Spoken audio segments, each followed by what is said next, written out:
you're engaged. Now what to do next? This is going to be the third part. We've already talked about making the announcement, making sure that you don't forget your friends and family members, your closest, nearest, and dearest. You're going to enjoy your ring. You are going to enjoy your partner. And now you've gotten organized. We've sent you over to websites like The Knot, Wedding Wire, and Zola. There are some others too. I can put it in the comment section.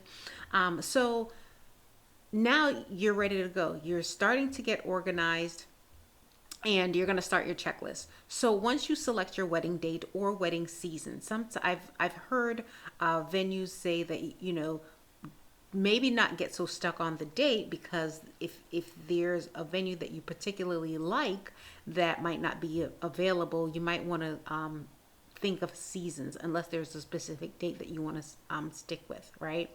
So you're going to create your personalized wedding checklist on any of those platforms to figure out the do's and don'ts on a month by month basis. So don't stress yourself out in the beginning by setting deadlines that might prove to be unrealistic. The tools will guide you for what's essential tasks that might seem daunting at first, but as the months get closer, it'll all fall in line.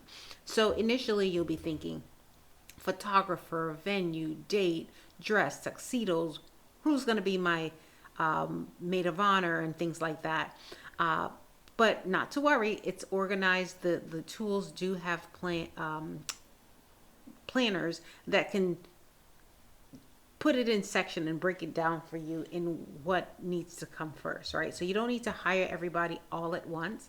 In the wedding world, I think a fair amount where lots of vendors would expect to be hired is around 12 months.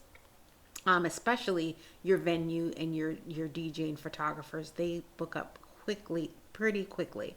And if you want something unique and you have a vendor in mind that has a good reputation, you want to get them booked right away. I recommend setting aside time with your significant other to plan together. Don't let the wedding planning overtake you. Or overtake date nights. It's still important for the two of you to enjoy time together.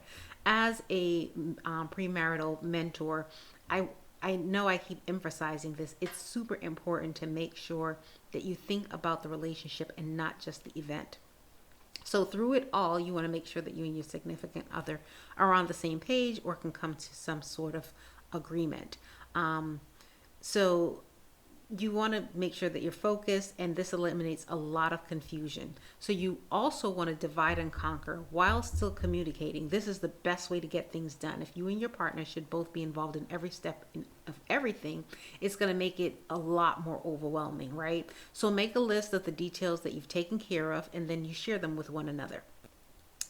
If you're sharing duties, you should be sharing all the details. It's okay to take care of certain things by yourself, but not to neglect to tell the other person what has come up. The other thing I wanted to talk about is once you've taken care of all the starting points, you'll be well prepared to dive into the planning of your wedding. So first, you want to make sure that you set the date or a season, find your venue, and come up with your list of who you'll be invited. Sounds like a lot, not so much. This is just the starter, but don't forget, the best part is we get to do this together.